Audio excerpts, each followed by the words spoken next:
The greatest reason for weakness of Iman, the greatest reason for weakness of Iman is being detached from the book of Allah and the sunnah of His Prophet ﷺ. This is number one. This will kill you every single time.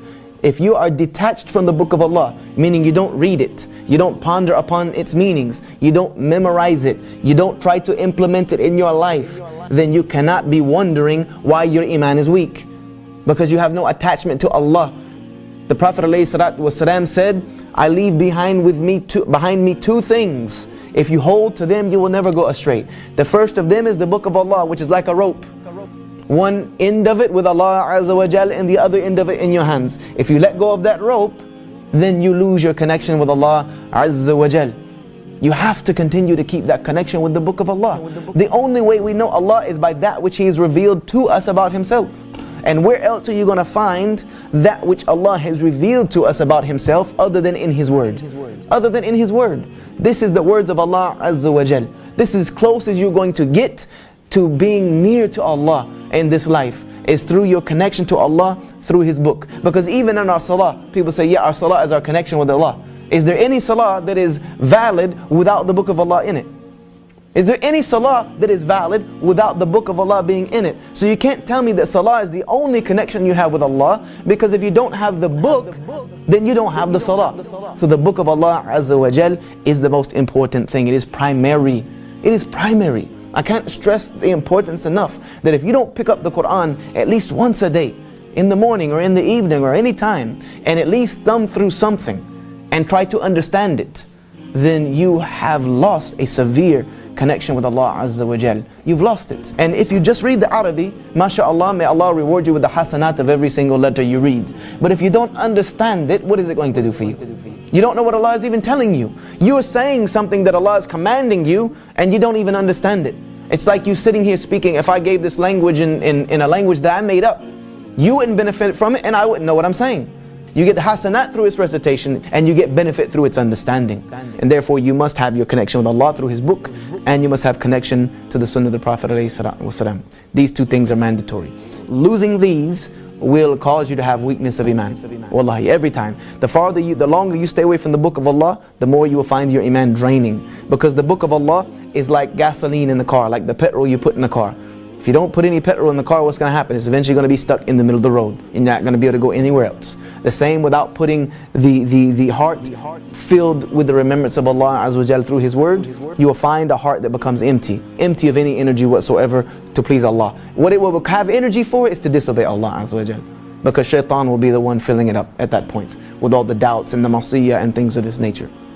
One of the things that causes weakness of Iman is staying away from an Iman nourishing environment for too long. Staying away from an environment that will nourish your Iman for too long will cause you to fall into sin. Because sin was one of the things that weakened the Iman. Like for instance, if you're sitting in the house of Allah Azza wa Jal, how many times do you think about sinning? Very little. If you're sitting in the house of Allah Azza wa Jal, and the Quran is being recited, the dhikrs, the circles of remembering Allah is going on, then your mind is not thinking about disobeying Allah. You're almost in Jannah, almost in some instances.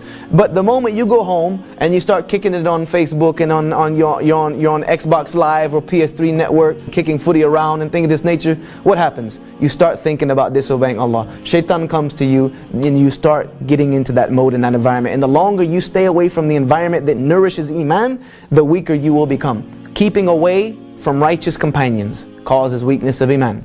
Keeping away from people who remind you of Allah Azza wa Jal. As the Prophet ﷺ said, be careful of who you take as your companion, because every man has the deen of his companion. The person you spend the most time with is someone who does not remember Allah Azza wa Jal, does not remember Allah the way you should remember Allah. Then guess what? Your Iman is going to suffer because of that, whether it's now or later on down the road. Because one thing I do know, in this life, either you're giving da'wah or you're getting da'wah. You should either try to bring your companion closer to you, or if you feel that you're too weak to do so, separate that company. Separate that company for the sake of Allah Azza wa Jal, and let somebody else come and try to nourish that relationship. Because if not, you're both going to get dragged into the ditch. Preoccupation with dunya causes du'af al-iman, it causes weakness of iman and forgetfulness of akhirah. Forgetfulness of akhirah. Being unmindful of akhirah, meaning the next life, and all you are preoccupied with is this life, will cause your iman to become weak. Will cause your iman to become weak. Why? Because this dunya doesn't do anything but suck the life out of iman. It will suck your iman out like nothing else. It will. It doesn't mean that we cannot have anything from this dunya and have iman. No. But it must be in some balance. رَبَّنَا أَتِنَّا فِي الدُّنْيَا حَسَنَةً وَفِي الْآخِرَةِ حَسَنَةً وَقِنَا عَذَابَ النَّارِ. We ask Allah for the good of the life and the next, but upon that we ask for Allah to save us from the punishment of the next life. The Prophet ﷺ said, he is doomed who is the slave of the dinar and the dirham. That the person who is the slave of money is doomed. They're doomed. If all you do is a slave to the job, you're a slave to the paycheck. Every week you're a slave to this check, then you're doomed. You're doomed. That doesn't mean you don't need to go out and work. You must work, but work is ibadah. You need to understand that your work is an ibadah in and of itself. If you rely on Allah, He will never disappoint you.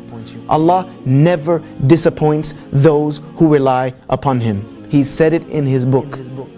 Inna Allah la yukhliful mi'ad. I don't break my promise.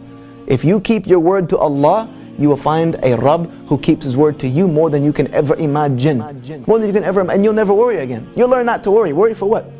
Worry about what? Oh, everything's falling down around us. Well, then Allah is tearing it down so He can build something better. MashaAllah, tabarakallah. We thank Allah for that. If we have a little bit of hardship in between, you're not going to get the Jannah with an easy life. Jannah is surrounded by hardship, and some of us think that we can catapult ourselves over the hardship and land directly in the middle of Jannah. It doesn't work like that. You need to go through the hardship to get there.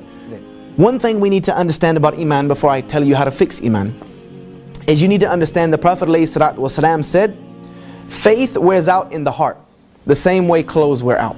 That Iman wears out in the heart the same way that if you wear clothes, they wear out. They constantly need to be cleaned and renewed, and you need to put on new ones. It constantly needs to renew. So He said, ask Allah to renew your heart. Ya muqallibal qulub thabit qalbi ala dinik. He said, the Prophet ﷺ told people, ask Allah to renew your heart.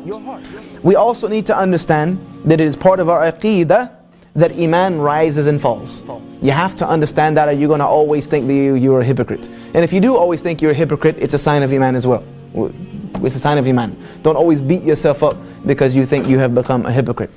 The thing we need to try to fix though is that it doesn't fall to the point to where we fall into sin.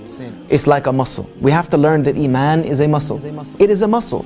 If I go to the gym, when I pick up the 50-pound weight first and just start chucking that thing over my head, if I'd never worked out before, no man, I'm going to rip every muscle in my body. That's it. That's going to be the last workout I'll probably do for at least a month. I'm going to tear every ligament and tendon if I can even get the things above my head. And then I'm not going to work out anymore. I'm going to say that's too much.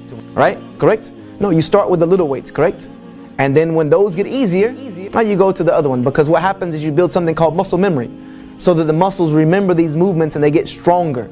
But if you stop working on those muscles, what happens? They go straight back downhill. Iman is a muscle that must be worked on. But if you want to work on your Iman, you can't start by saying, okay, I'm going to fix my Iman by reading 1 juz a day. I'm going to pray 20 rak'ah of qiyamul layl. You know, I'm going to read 50 ahadith, this, that, and the third. Because why? You're not going to be able to keep up that regimen. I'm going to fast every other day, the fast of Dawood. You're going to put it all in at once. You're going to go from being a marginal Muslim to a super Muslim in one day. It doesn't work like that. You're going to jump off the building thinking you're Superman. You're going to splot right on the ground. You need to